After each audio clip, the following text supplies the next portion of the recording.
Welcome, everyone. We're diving deep today into a topic I know hits home for many of you: the challenges of treating sleep disorders in children with ASD. It can feel like a whole other layer of complexity on top of everything else. Oh, for sure. It's a very common concern among families dealing with ASD. And yeah, the impact it can have, it's huge. It affects the whole family dynamic. You're absolutely right. So let's be real. Sleep problems in kids with ASD, they aren't just a minor thing, are they? Nope, not at all. Mm. Research actually shows that they're super common, affecting between 40 to 80% of children with ASD. That's way more than in typically developing kids. Wow, 40 to 80%. That's a huge number. It really Yeah. makes you understand how widespread this issue is. But why? Why are sleep problems so common with ASD? What's going on? Well, think of it like a big tangled web. You have genetic factors, environmental, immunological, even neurological factors. All these things seem to play a role. So, no easy answers then. But there must be some kind of common thread. Melatonin keeps popping up in the research. Right. Melatonin is definitely crucial for those sleep-wake cycles we all have. And there's evidence showing its production might be messed up, disrupted somehow in some ASD kids, but it's bigger than just melatonin. It's like a domino effect. A domino effect. Okay, I'm listening. Tell me more. So research has found these things called clock genes, and they seem to be involved in regulating melatonin, yeah, but also in how brain cells talk to each other, synaptic transmission. So these clock genes are messing with both sleep and how the brain functions in ASD. You got it. And then there's other neurochemicals too, like serotonin and GABA. They're involved in sleep regulation as well. It's like this whole orchestra in the brain, but they're all playing out of tune. And to make things even more complicated, you have environmental factors during pregnancy, like a vitamin D deficiency that's been linked to a possible higher risk of ASD. Everything seems to be connected in some way. It's so complex. That's what makes this area of research so fascinating and so challenging at the same time. We're still uncovering the ways genes and environment work together, how they shape brain development and sleep. It's like peeling back layers of an onion, isn't it? There's always something more underneath. So we've talked about possible causes, but what about the structure of sleep itself in kids with ASD? How is it different? I know there's this technique called polysomnography, PSG, that researchers use to get a detailed look at what's happening during sleep. Yeah, PSG, it's like a sleep detective. Mm. Gives us a glimpse into the different stages of sleep, how they happen throughout the night, the architecture of sleep. And what we're seeing is a lot of the differences in kids with ASD are related to REM sleep, that dream stage where the brain is super active. So it's more than just getting fewer hours of sleep. It's the actual quality and makeup of their sleep that's different. Exactly. PSG studies show that ASD kids tend to have less REM sleep and more of this thing called undifferentiated sleep. Their brain waves, they don't show those clear patterns you'd see in typical sleep stages. It's almost like their sleep is this jumbled puzzle. A jumbled puzzle. I like that. And I can only imagine that all that disruption to sleep architecture, it's got to have consequences during the day.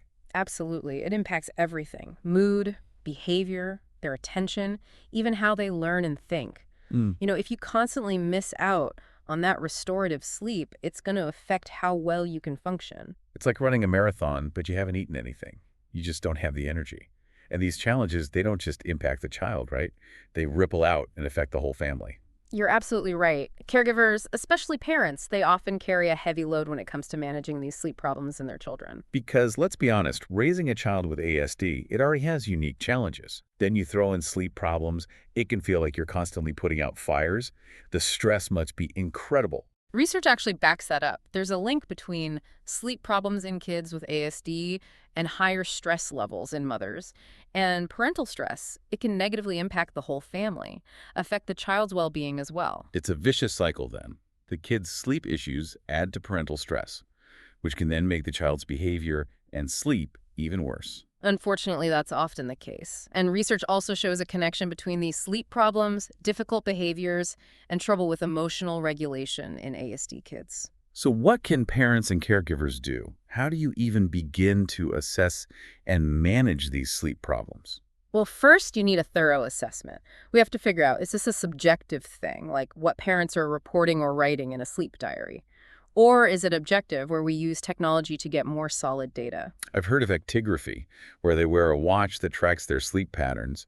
And then there's PSG, which seems a lot more involved. Yeah. Actigraphy is like a little sleep detective they wear on their wrist.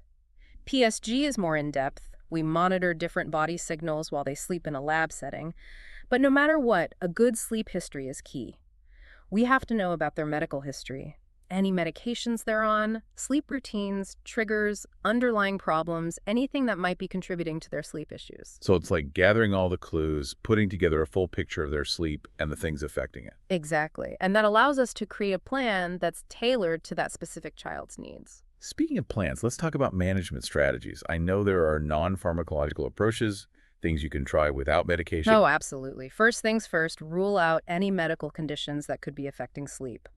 Things like tonsillitis, adenoids, problems with their gut, even seizures, all those things can mess with sleep. Once we know that's not the issue, then we can focus on creating good sleep I'm habits. a big believer in routines, especially for kids.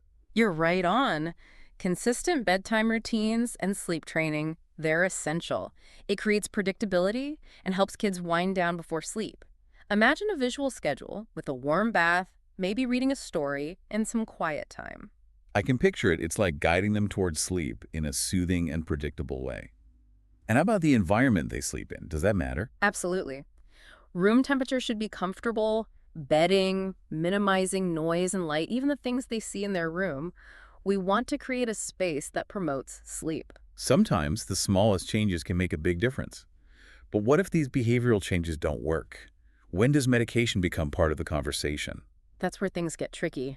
Medication is something we consider if behavioral strategies aren't doing enough and the sleep problems are really harming the child's well-being. I know there are over-the-counter sleep aids, but I've heard some scary things about them having the opposite effect in kids, making them hyper instead of sleepy. Yeah, you got to be careful with those, especially ones that contain diphenhydramine. They can definitely have those paradoxical effects where they end up more awake. So what are the options then if behavioral changes aren't working? One medication sometimes used is clonidine. It seems to help shorten the time it takes to fall asleep and reduces waking up during the night. But the research on its use in ASD kids, it's still limited. And then there's melatonin, which makes sense given its connection to our natural sleep patterns. Melatonin is a popular choice, yeah. It does seem to be good at helping them fall asleep faster, but how much it helps with those middle of the night wake-ups and other problems like restless sleep, that's not as clear.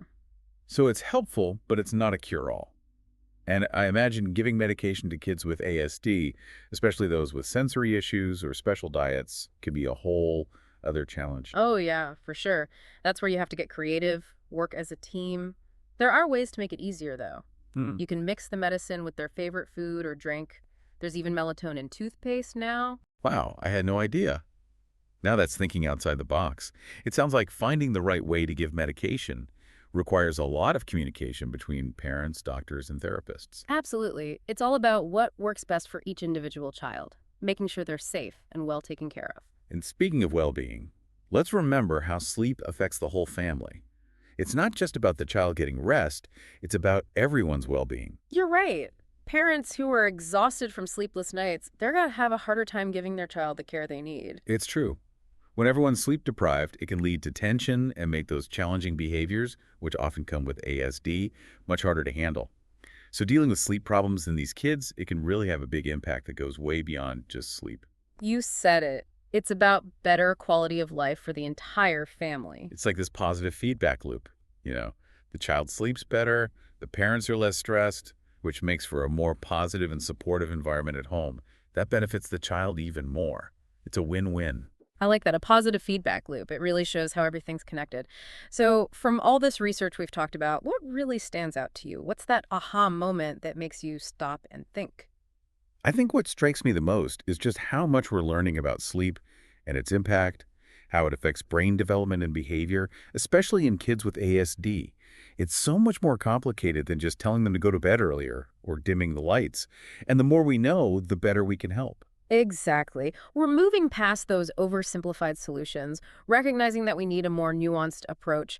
And you know what? There's no single answer that works for everyone. Every child with ASD is different, and their sleep problems are different too. That's so important to remember. What works for one child might not work for another. It's about finding the right combination of things, behavioral changes, adjusting their environment, maybe medication if needed. Speaking of medication, I know some people are hesitant to use it for sleep problems, especially in children. What are your thoughts on that? I understand that hesitation. It's something you have to approach carefully, always looking at the benefits and risks. Never a decision to be made lightly. So when is medication the right call? What factors do you consider? Well, like we said earlier, it's usually considered when other things haven't worked, like behavioral and environmental changes. And you have to consider how bad the sleep problems are, how much they're impacting the child's health and well-being. So if those sleep issues are causing a lot of distress, messing with their daily life, even affecting their development, then medication might be something to consider. That's right. You weigh the potential good against the possible risks, and that decision, it's made together with the child's doctors, their family, everyone involved. It sounds like melatonin is often the first medication people try because it's relatively safe and it naturally helps regulate sleep. Yes, melatonin can be very helpful for some kids with ASD, especially with falling asleep. But it's important to remember that it's not a perfect solution, and it might not work for everyone. It's a tool, but not a magic cure. Exactly. And it's worth repeating that medication should always be used alongside other strategies. Good sleep hygiene, a relaxing bedtime routine, and making sure their bedroom is sleep-friendly. It's about tackling those sleep challenges from different angles, taking a holistic approach. That's it. And that's a key point for anyone listening who's worried about sleep problems in a child with ASD. There's hope, and there are things you can do to help. That's reassuring to hear, and it shows how important it is for parents, caregivers, and healthcare professionals to be on the same page. Absolutely. The more we learn about sleep and ASD, the better we can work together to help these amazing kids and their families. So where do we go from here? What are the main things listeners should keep in mind as they navigate this topic? Well, I think the most important thing to remember is that sleep disorders are incredibly common in children with ASD, but it's not something you just have to accept as part of the condition. Right, parents and caregivers, they shouldn't just brush it off. Exactly. There are things you can do to improve their sleep to help them get the rest they need to thrive. And that starts with recognizing the signs and seeking help from a professional. You got it. Early intervention is key. The sooner we find and address these sleep problems, the better for the child and the family. And every child is different. What works for one might not work for another. Absolutely. No one-size-fits-all solution. It's about finding what works best for each child through observation, trying different things, and working with healthcare providers. It's like a puzzle, Yeah. trying different pieces until you find the ones that fit and create a clear picture of what's happening and how to fix it. I love that analogy, the puzzle. It really captures what it's like to try and understand and manage sleep problems in ASD kids. So as we wrap up this deep dive into this complex topic, what's the one thing you want to leave our listeners with? The most important message. I think the most important message is that there is hope. Sleep disorders in children with ASD are complicated, but they can be managed. With knowledge, support, and trying different strategies, we can make a real difference. There is hope, and there is help. Well said.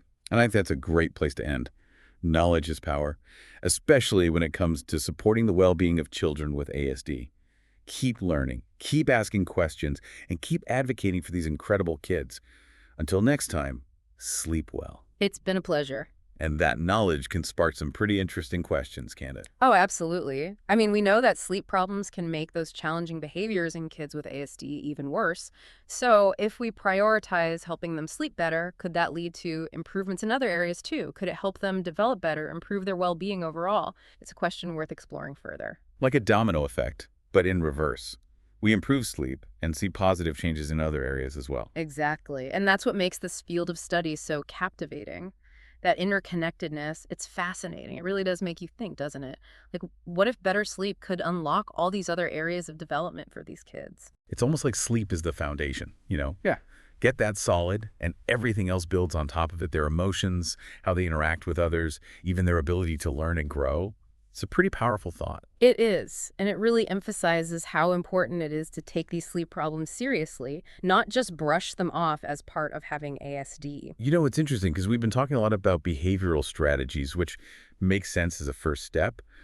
But are there times when those strategies just aren't enough? When do you start thinking about medication? Yeah, we usually consider medication when those behavioral and environmental changes, the things we try first, they haven't worked well enough. And the sleep problems are really starting to affect the child's well-being and the families too. It's not the go-to solution, but it can be helpful in some cases. So it's a decision you make based on the individual child, carefully weighing the pros and cons. And melatonin seems to be the medication that comes up most often. But I've heard mixed things from parents. Some say it's a miracle, others say it didn't do much. What's your experience with melatonin for sleep problems in kids with ASD? Melatonin is a tricky one. There's a lot of talk about it, and the research can be confusing. Remember, it's a hormone that helps regulate our sleep-wake cycle naturally. So for some kids with ASD, it can be really helpful, especially with falling asleep. So it might help them get to sleep initially, but what about those nighttime wake-ups? A lot of parents struggle with those. That's where the research isn't so clear-cut. We're still trying to figure out exactly how melatonin affects those middle-of-the-night wakings and other sleep disturbances, like waking up a lot throughout the night. It's not a magic solution for every sleep issue. It's a tool, but not a cure-all. And then there's the practical side of things, actually giving medication to a child with ASD. Especially if they have sensory sensitivities or are picky eaters, that could be a whole other challenge. Oh, absolutely. It's all about getting creative, working together as a team to figure out what works. There are ways to make it easier, though, like mixing the medication in a food or drink they enjoy. There's even melatonin toothpaste now. Melatonin toothpaste, really, that's amazing. Yeah. It shows how important it is to be flexible, find solutions that fit the family's routine and the child's needs. You got it. And it goes back to that open communication between parents, caregivers, and healthcare professionals. We all need to work together to find the best way to support these kids and their families. Teamwork makes the dream work, right? Speaking of dreams, I'm curious about the future of sleep research in ASD. What are some of the big questions that are still out there? One area that's particularly interesting is the connection between sleep and challenging behaviors in ASD. We've talked about how sleep problems can make those behaviors worse, but could improving their sleep actually lead to fewer of those behaviors? Could it even help their social skills, their communication, and overall well-being? Researchers are really diving into these questions now. So it's not just about sleep itself, it's about how sleep affects all these other areas of development in kids with ASD. It's fascinating. It is, and it really highlights how sleep isn't just a separate issue, it's a crucial part of their overall health and development. Like a thread that connects so many different parts of their lives. And if we can understand that connection, we can potentially help them in so many ways. Well said. And that's a really powerful message for parents and caregivers. When we prioritize sleep, when we recognize how important it is, we open the door to so much positive change for these kids. So as we wrap up our deep dive into this complex and fascinating topic, what's the main takeaway you want our listeners to leave with today? The most important thing to remember is this. Sleep disorders in children with ASD, they're common, but they don't have to be a permanent part of their lives. With knowledge, support, and a willingness to try different things, we can make a difference. There's hope, there's help, and there are people who understand and want to help. That's a great message. Mhm. And it really emphasizes the importance of knowledge. Right? The more we understand about these challenges, the better we can advocate for these kids and help them on their journey towards better sleep and overall well-being. Absolutely. It's about giving families the information and support they need to navigate these challenges and find solutions that work for them. And maybe even changing our perspective a little. Instead of seeing sleep problems as just another obstacle, we can view them as a chance to improve the child's quality of life. Recognizing that sleep is connected to everything, their development, their well-being, everything. Exactly. It's about seeing the big picture, understanding that helping them sleep better can have so many positive ripple effects, not just for the child, but for the whole family. It's been an incredible conversation, really eye-opening. We've really dug deep into the challenges of sleeping kids with ASD. Yeah, I agree. It's something that doesn't always get the attention it deserves, but it's so important for these kids and their families, their well-being. You know, it's amazing to me how much new research is coming out all the time. It feels like we're just starting to understand how sleep connects to everything else in ASD, Yeah. how it affects their development. It's true. We've got a lot more to learn. Like, we talked about melatonin, but researchers are looking into other medications too, ones that might help with specific sleep problems in kids with ASD. Oh, really? Like what? Well, there's some really interesting research happening with alpha-2 agonists. They've shown some promising results in reducing anxiety and improving sleep in some of these kids. They work by targeting certain receptors in the brain, the ones that control sleep and wakefulness. That makes sense. So it's not just about finding something that makes them sleepy. It's about understanding how their brain works and finding treatments that address those specific issues. You got it. It's about moving away from that one-size-fits-all approach, you know? We need to create personalized treatment plans, ones that take into account the child's individual needs and the challenges they're facing. And that personalization, it goes beyond medication too, right? We talked about those behavioral strategies and making changes to their environment. It seems like finding the right combination of everything is key. Absolutely. It's like a puzzle, you Yeah. know? Each piece is a different intervention, and we have to figure out which ones fit together to give the child and their family the best support possible. And that puzzle, it's going to look different for every family, for every child, depending on their situation and what works for them. Exactly. That's why it's so important for parents, caregivers, therapists, doctors, everyone to communicate and work together.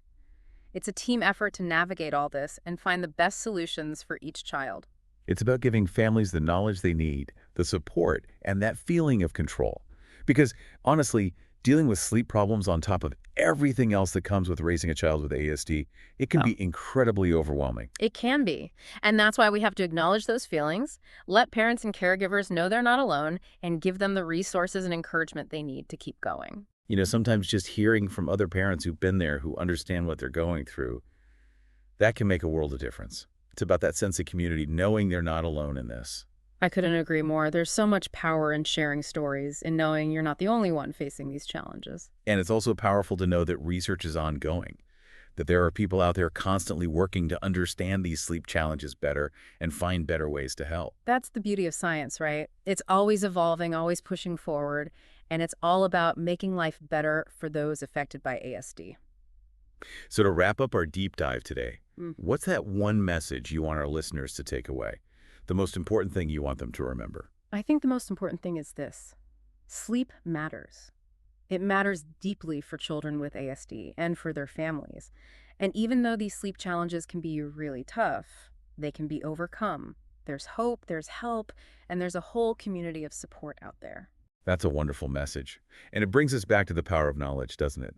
The more we know about sleep challenges in ASD, the better we can support these kids and help them on their path to better sleep and a better life overall. I couldn't have said it better myself. Well, on that note, I want to thank you for joining us on this incredible journey into the world of sleep and ASD. We've explored a lot, the causes, the impact, the different treatment options, but most importantly, we've emphasized the hope that exists for these fantastic kids and their families. It's been a pleasure sharing this conversation with you, diving deep into this important topic. I hope our listeners feel more informed and empowered. I think we accomplished that today. Remember, knowledge is power, especially when we're talking about the well-being of children with ASD. Keep learning, keep advocating, and keep believing in the power of positive change. Until next time, sleep well.